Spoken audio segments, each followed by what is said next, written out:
one of those things that I totally meant to look into fixing, and then I guess I saw something shiny in the corner. And then you didn't. I had some Cheez-Its in the kitchen. Ooh. Yeah, right? Cheez-Its? So tell me another snack that people don't think about, period. But then somebody says, you want some Cheez-Its? And they're like, hell yeah, I want some Cheez-Its. I don't know if I have that visceral of a reaction to Cheez-Its. Well, that's because they're not in front of you right now. Well, no, it's just because I've had them puked on me more than once.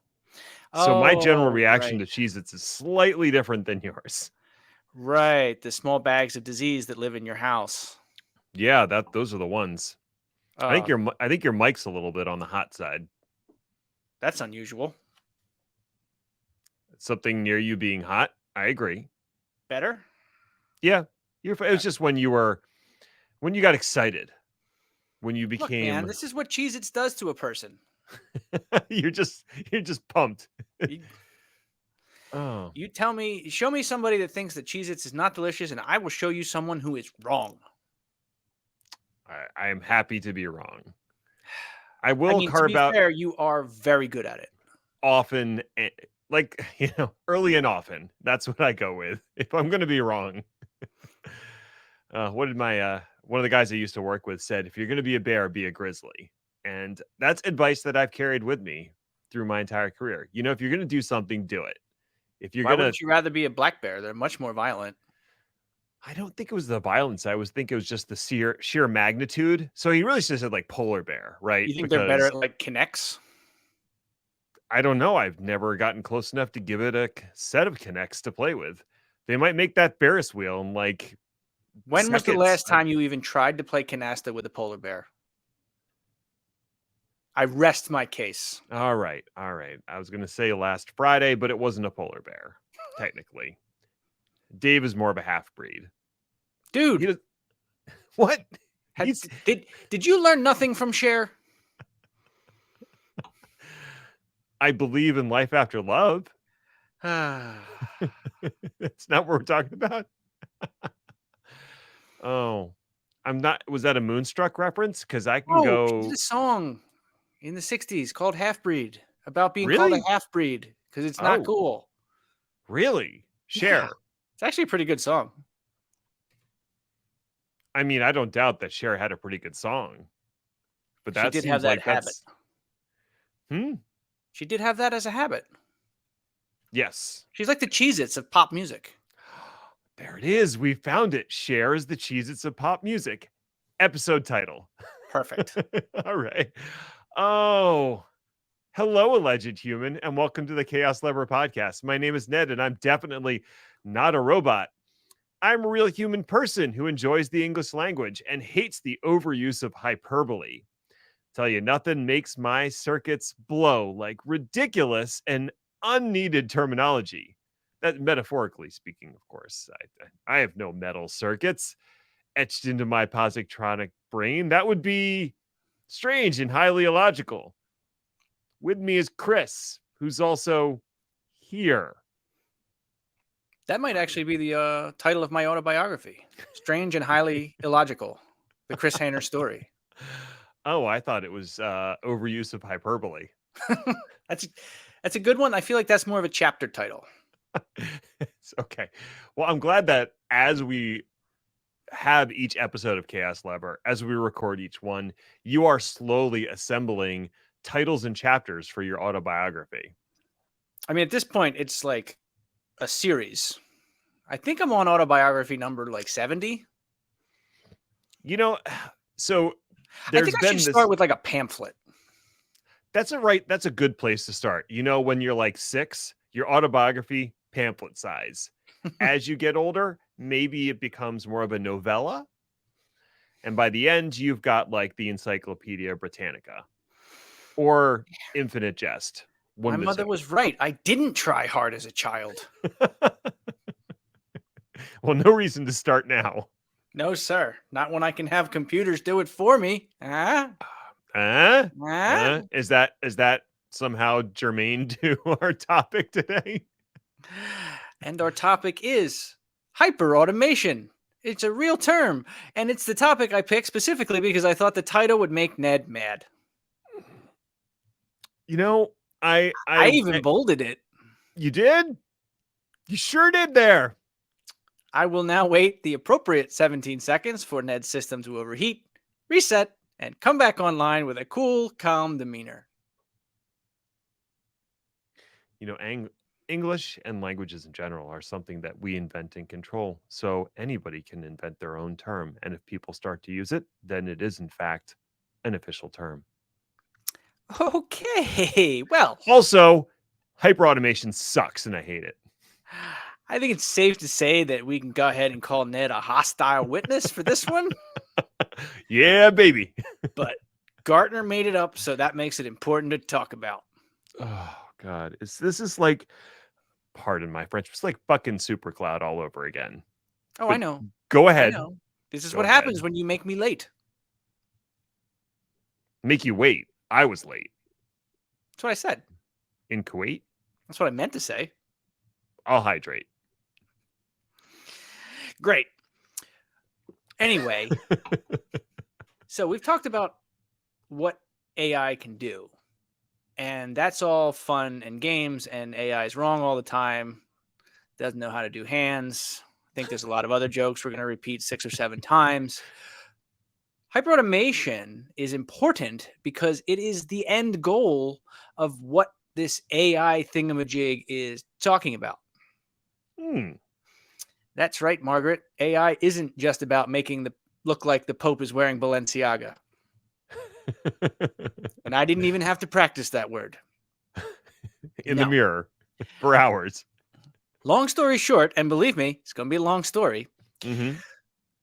Hyperautomation is about empowering automation as we consider it to be better, smarter, faster, and more importantly, more pervasive throughout the business as a whole. So again, kind of like Cher. So, what's the dictionary definition of hyperautomation? I am sure you're quietly asking yourself. Well, I'm fairly certain it's not in the dictionary, but go ahead. I could just tell you, or I could bend your ear with a ton of background information first. 3 guesses on which way we're going to go with this one. I feel like I only need one.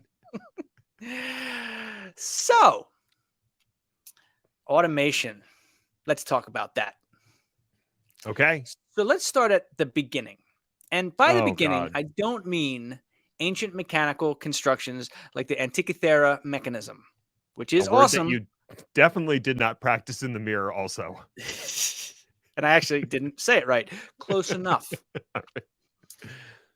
The thing is awesome, and it works, and it's an automation of a sort, but it's also 2,500 years old. And let's just stick to the past few hundred years, shall we? Good. Okay. So when the, how do we call them? The outside kids think about computers as like a historical artifact. They probably think of what? ENIAC? Maybe? Maybe? They probably think of an Apple II. Most likely. But if they think like big computers from when the world was in black and white, they probably just think generic IBM mainframe type thing that fills an entire floor, probably from the 60s. I don't know. Let's play football. Lots of reel-to-reel things starting. A lot of noise, transistors, probably. But the cool kids who never got picked for kickball know better. The generally agreed upon first conceived idea in Western culture of a computer of the kind we're talking about goes all the way back to 1833 and Charles Babbage's difference engine. The concept was ingenious. The machine that would have taken to run it was expensive and as such, sadly, never built in Babbage's lifetime. But it would have worked. You know why we know that? Because eventually we built it and it worked. How about that? And what would it have done for us? Math.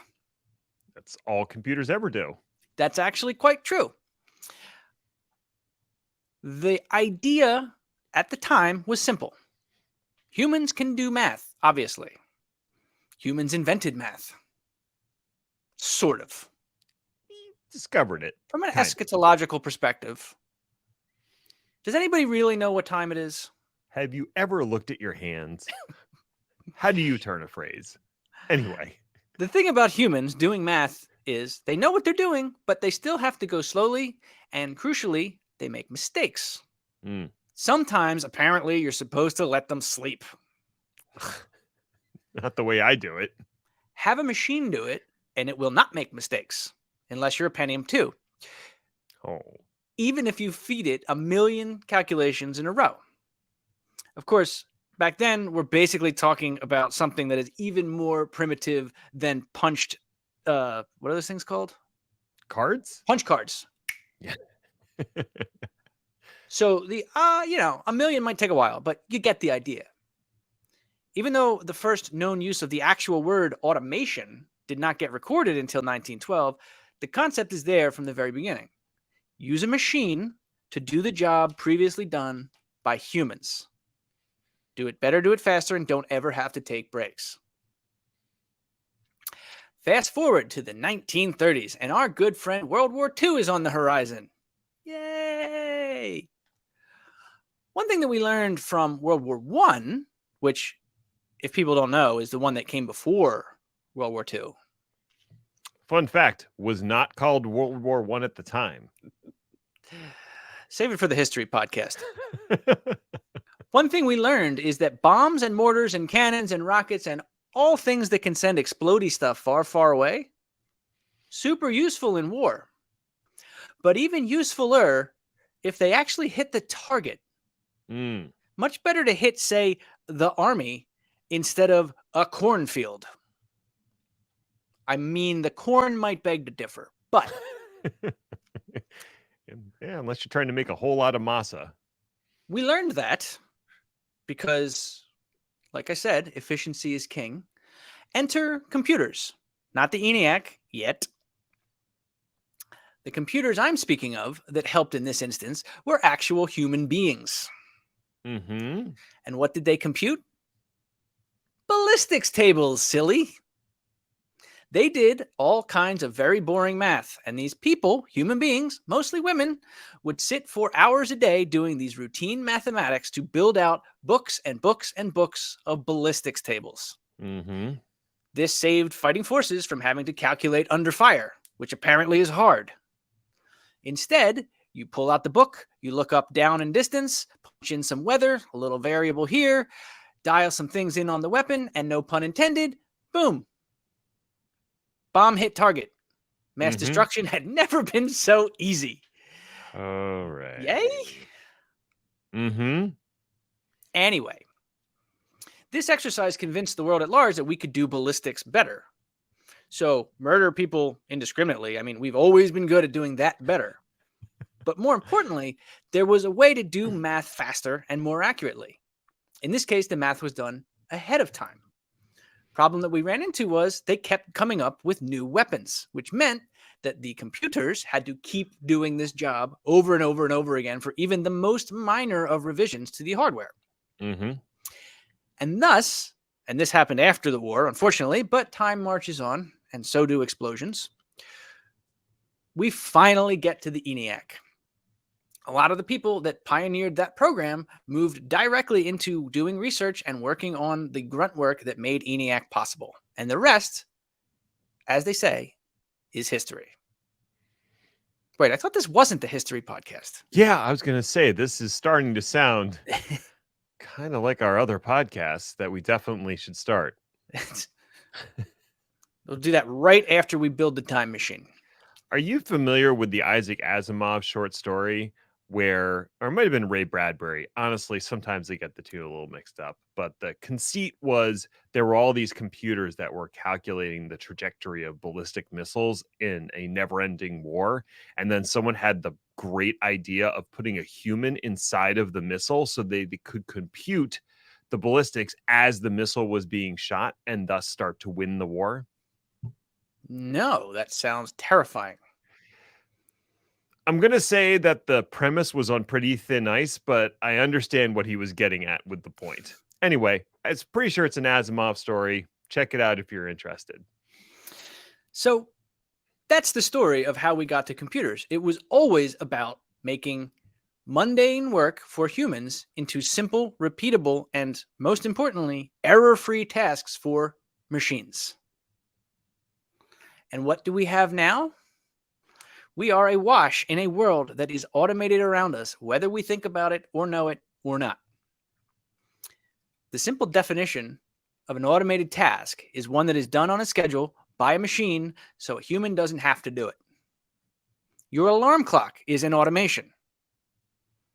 And this is a real thing. Did you know that waking people up in the morning used to be a job for humans? I did know that. They were called knocker-uppers. And no, it's not what it sounds like. Well, it is what it sounds like, but it's not. It's not that. I think you have to pay extra for that. Basically, even way back when, if you lived in a city and had a job, the expectation was you would be there on time. And usually that meant, the crack of dawn. It wasn't like 6:37 a.m., but still. In 1880, there's not even electricity, I don't think. But well, there's electricity, but we didn't know how to use it. And we were probably all scared of it. Yeah. What there were people who you could pay to come around every morning at sunrise or whenever, and using a long stick, knock on the window until you got up and waved them off. One has to assume that you could pay extra for a snooze function. You would probably also get a broken window. Enter alarm clocks. A simple, inexpensive, little automation box makes your life possible and put an entire industry of human workers out of business. It has ever been thus. It has, even for the strangest of professions. So moving on, if this is a little too twee for some of us, what about cron jobs? Everyone who is a serious technologist grew up using Linux and Unix. You're an asshole. And knows how easy it was to schedule jobs using cron. It was not easy. It was easy. You want those log files rolled up and sent off site, say every Wednesday at 2 a.m.? Write the script, tell cron when to kick it off. You'll never fill that var log partition to 100% before going off on a 3-day weekend without your phone and come back to a furious office that's 90 seconds from firing you ever again. Hooray. Modern automations, especially back office automations, is where it gets harder for a non-practitioner to wrap their minds around the concept. But it really is the same. You take mundane, repeatable work that a person does and create a process or a series of processes that allow a machine to do it. In the process of doing this, no pun intended again, you gathered data, or you could gather data, I guess I should say. Then you can try to continuously improve. You glean insights from both the results of your automation process and outside opinions in order to make your automations work better. And that is the difference. That is the definition of hyperautomation, is taking that automation to the next step. I personally think they should have called it Automation 2.0 because that would have been a more descriptive title, but it would have had the downside of not making Ned nearly as mad. Yeah, I think you're actually right in that. Automation 2.0, I would have been like, okay, well, at least it's not Web 3. But instead, hyperautomation. Because once you start with superlatives, it's really hard to keep embiggening them, So was the next one going to be like quantum hyperautomation or quantumation? No, it's going to be super hyperautomation. Jesus, please try to stay on track. Okay, fine. Can you just freaking define hyperautomation for real? Okay, all right. Knowing all that we know now, Webster's dictionary, and by Webster's I mean the internet, and by the internet I mean Gardner, defines hyperautomation as, quote, the use of advanced technologies like artificial intelligence, machine learning, robotic process automation, we'll get back to that one in a second, and natural language processing to automate as many business processes as possible. This involves the orchestrated use of multiple automation technologies for end-to-end business process automation, unquote. Is anyone surprised this came from Gardner? Like I want to die a little bit. And I think they successfully made a part of me die inside somewhere. It's hard to locate it. But yeah, the mashing together of just all the trends and hype cycles that they've loved over the past like 5, 10 years. They've got all the greatest hits in there. AI, ML, RPA, NLP. If they sprinkle a little crypto on here, I think we've got ourselves a taco. NSYNC. They got everything. Yeah. So why PYT. did they do that? Gartner claims that they coined hyperautomation because they believe it is the next step in the evolution of automation and they wanted it to have some structure. So, by their reckoning, hyperautomation has the potential to revolutionize the way businesses operate by automating more processes more quickly and more accurately than ever before. Not sure how we ended up in the 60s, but basically, this is just more and more of the same thing. More complicated, more involved ways where businesses can free up their employees to focus on strategic, value added work and no more knocker uppers, except for the other kind. We do need the other kind occasionally. So, what else goes into the 2.0? The goal here is to glean more information from all of an organization's automations, both inputs and outputs, and make things better. In the cron example, there is no intelligence, right? It will rotate those logs blindly forever. Mm-hmm. It will not change anything about its approach unless you edit it or the system crashes. It will not call home with suggestions, communicate with the systems it's logging to see if there's a better way or a better time, or if that system even exists anymore. Is it just sending tar balls into the ether? That's right. I said ether. Deal with it. I mean, I'm not going to call you out on that, but I will say the plus side of that is that it's consistent. You know what it's going to do, and it's not going to vary from that behavior over time. Right. And that does come into a problematic thing where you now have something else to keep track of, right? Who's watching the Watchmen kind of situation, which I get.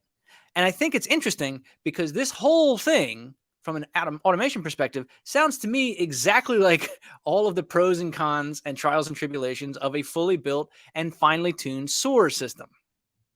The threat management version of this has had the sophistication built into it for a while, even before AI became the super fancy word of the day. And you end up in a situation where, kind of to your, well, a little bit beyond your point, because your point is lame, what you need is skilled workers who can design, develop, implement, and most importantly, monitor hyperautomation solutions. It's not set it and forget it, just like SOAR. Because if you set it up in a certain way, it will make changes. It will go Skynet on you if you're not careful. So what you're saying is by automating certain functions and processes that were previously done by a person, you're now creating a new job for somebody else to oversee this new automation. Correct. And there are areas of automation that we've already done this in. Like SOAR is one thing. CI/CD pipelines that are X amount automated is another. I'm sure you have suggestions as well. Not good ones. The whole idea here is you get the opportunity to automatically pull in information and make decisions based on that information at machine speed. You can continually expand that out to your entire organization, which is the probably impossible limit of 100% automation, because then we are in the matrix. But that's the umbrella that hyperautomation works under. And the last thing I wanted to talk about and highlight the difference between, say, a simple cron job and one of these more advanced automations that goes under the umbrella of hyperautomation. Falls under the category and the name robotic process automation. I can see by the look in your eye that you're 7 to 10 seconds from crying. The problem with robotic process automation is that it barely involves robots, and I feel like I'm being cheated. You know, you're not wrong. The very first time I heard the term robotic process automation, I thought it had something to do with SCADA systems, and I was so upset. There's no machines involved. Yeah, you, like me, love to watch the program, how it's made, right? Possibly the greatest contribution to society that America has ever come up with. I will watch an assembly line for like 3 to 6 hours and just be constantly amazed by the robots that do amazing things. So when I was introduced to RPA, I was all freaking pumped, and then I find out there's no goddamn robots, Chris. Nope, not even one. Not even one. It's not the robot that's being automated, it's the process that is being robotized. And could you possibly get any lamer than that? Look, I didn't name it. Anyway, perhaps an example is in order. Perhaps. Let's talk about resumes. If we must. So, I suspect that the majority of people listening to this podcast have applied for a job. Possibly Ever. very recently.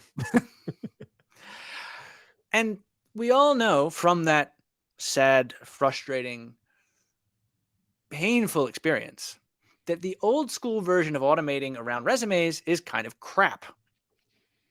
What would happen?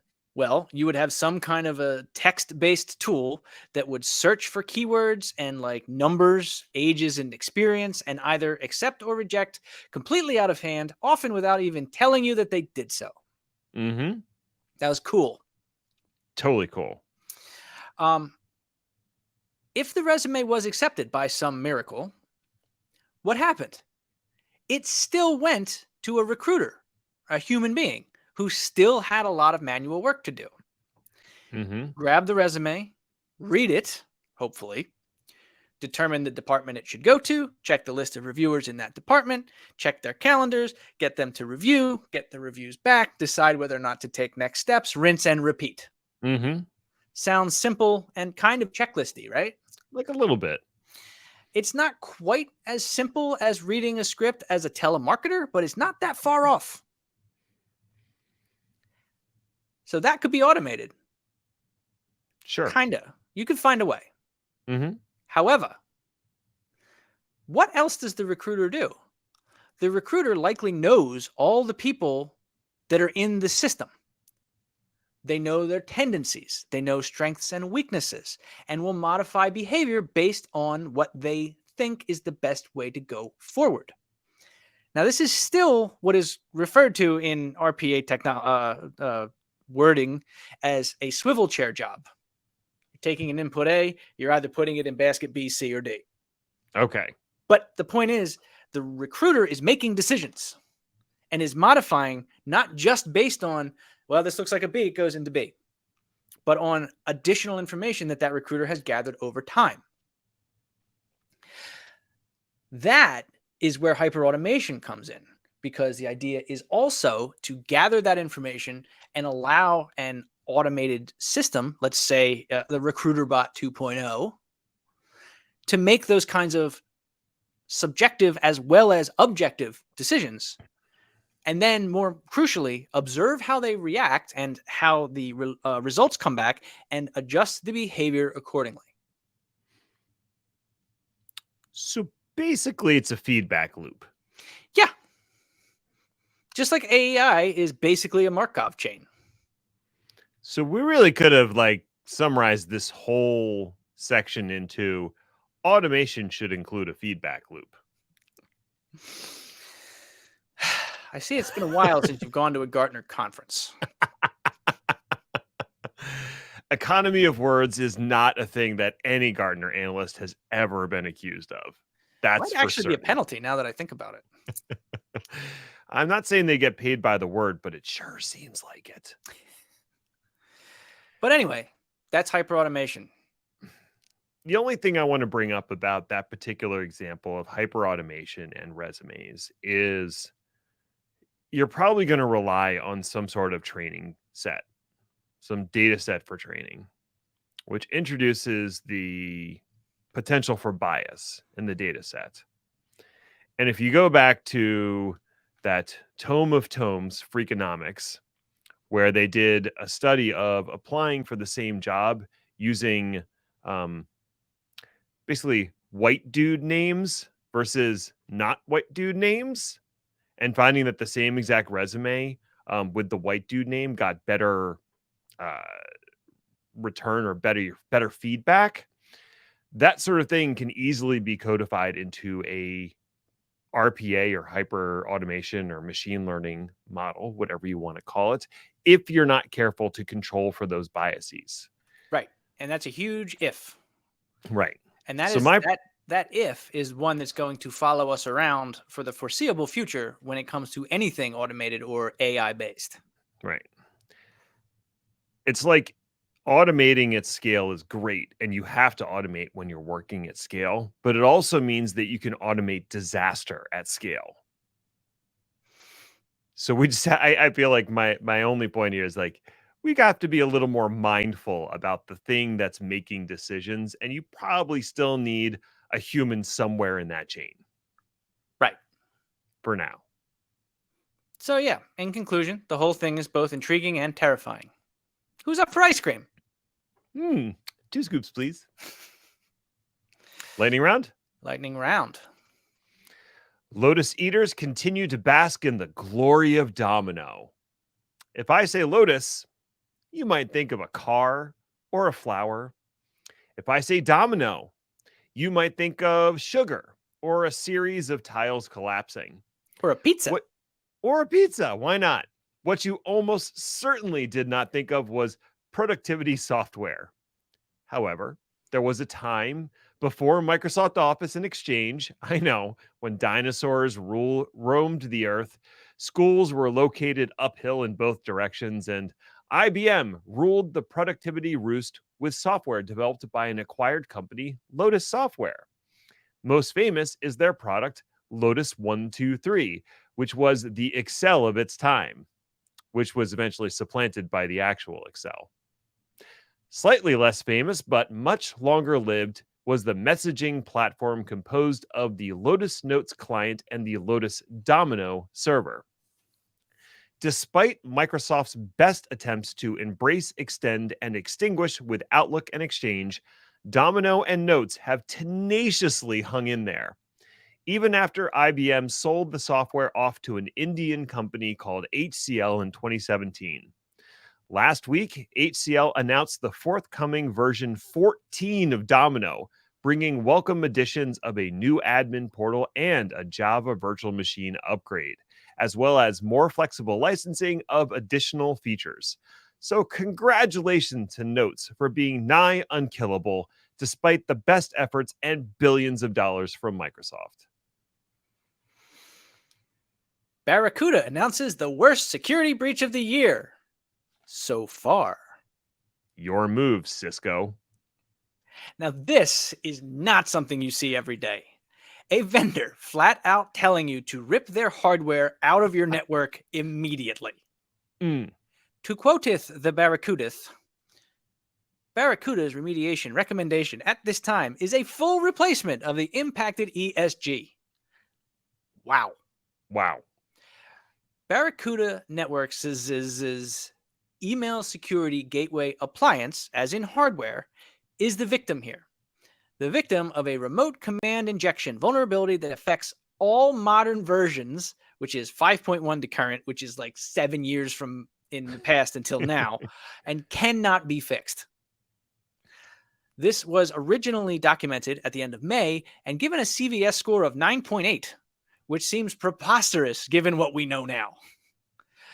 Chillingly, the report from Barracuda themselves states that the earliest evidence of exploit goes back to October 2022, and that data exfiltration is confirmed to have happened to at least some customers. Barracuda did preemptively notify all customers they believed to have been affected, but now they're going public and basically saying, yeah, we're going to need you to go ahead and stop using our product, like, now. Wow.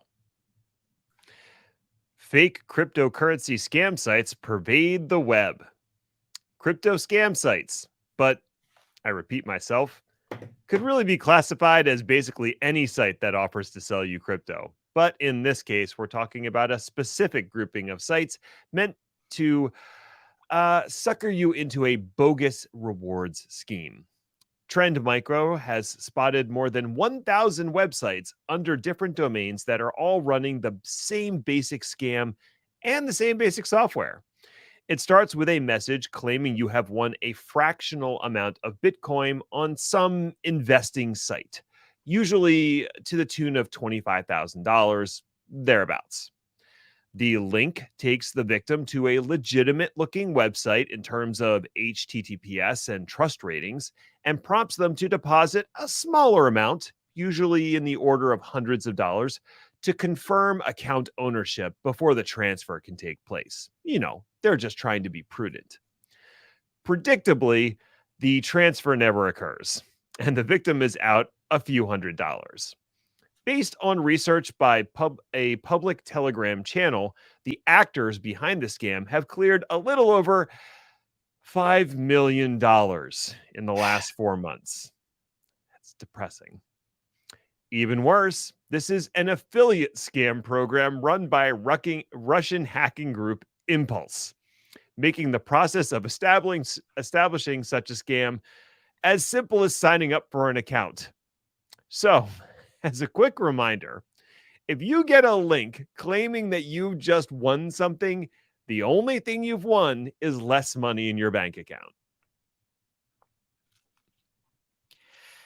Time-wasting website of the moment Reddit seems content to orchestrate its own destruction.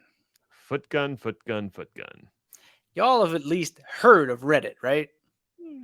It's like the 4chan of the internet that you're able to talk about in public without ending up on a list. People of a certain age know well that Reddit was preceded in this role by Dig, a website that was pretty cool when it was underground, but then got taken over by morons who insisted on trying to profit off it to an extreme degree and then ruined it. Well, Reddit appears to be doing, hang on a second here, let me find it in my note. Oh, the exact same thing.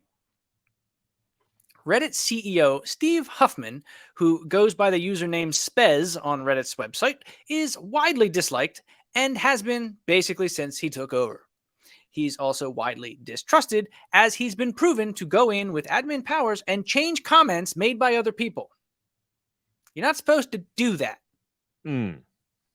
Now, he's suddenly trying to charge extortionate prices for access to Reddit's API and has given third-party toolmakers a whopping 30 days to pay or be cut off. These third-party tools, and there are many, include Apollo, Sync, and Riff, among, again, many others, and they cannot possibly afford the approximately $20 million per year that Spez is demanding. Why would he be doing this? Surely it's not because he's nakedly positioning the company for an IPO and just a week ago Fidelity cut Reddit's valuation by 41%. Surely not that. Surely. Currently, Reddit does have one advantage, in that there is no obvious successor for people to flock to. But if you read Reddit, Reddit users are ready to flock. So I guess what I'm saying is get your shit together fast, Lemmy. EU is leading the way with legislation again. This time, it's around the looming AI apocalypse, or at least crisis? We can call it a crisis.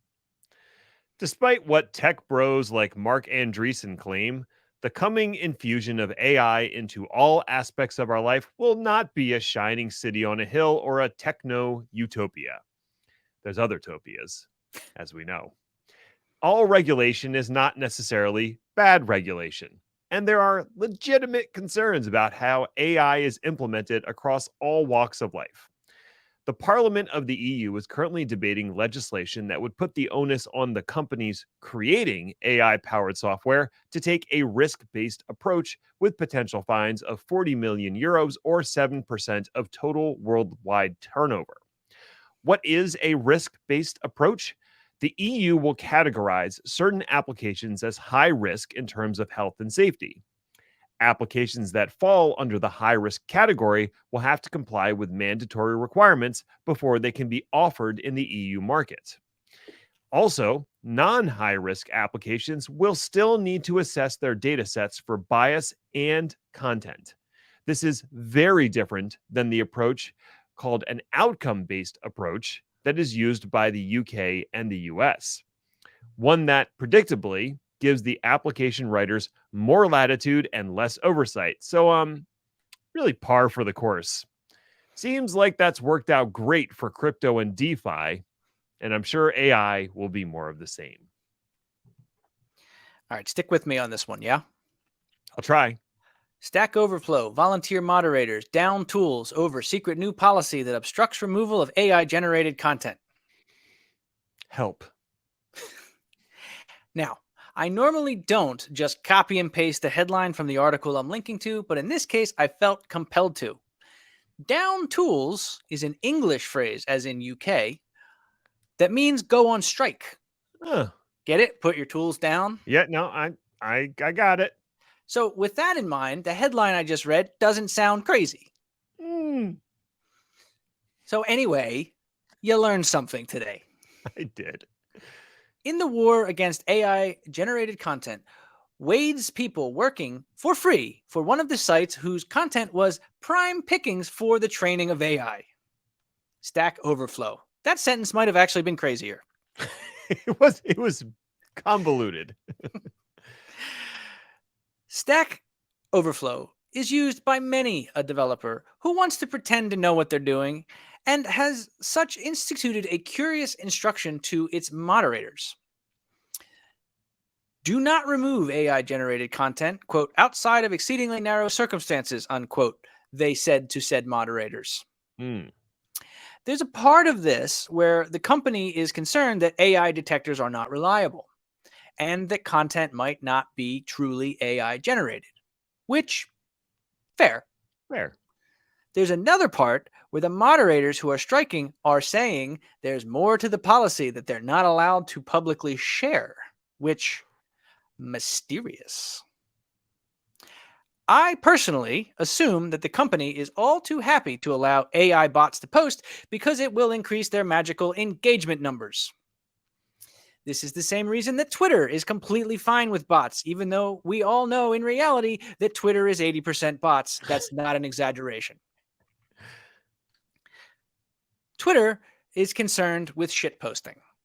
Stack Overflow, on the other hand, is allegedly concerned with correct answers. And as we all know, AI at this point in time can't be trusted for that, no matter how much engagement it offers. But won't someone please think of the ads? Think of them.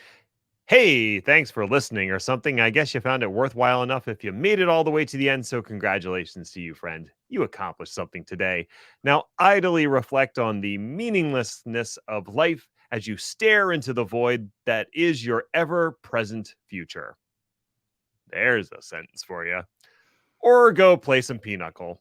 Whatever. You've earned it. You can find me or Chris on Twitter at Ned1313 and at Hainer80 respectively, or follow the show at Chaos_Lever. That's the kind of thing you're into. Honestly, both of us are not doing much on Twitter these days. Maybe find us on LinkedIn. I don't know. Show notes are available at chaoslever.com, as is the sign up for our newsletter. If you like reading things, which you shouldn't unless you're an AI and we're increasing engagement. We'll be back next week to see what fresh hell is upon us. Ta-ta for now. Those were seriously overwrought sentences. We do our best. I'm overwrought at the fact that my beer glass is empty, and that seems problematic. You're overwrought and under lubricated? Ooh. Oh. Oh. Honey, get the mineral oil.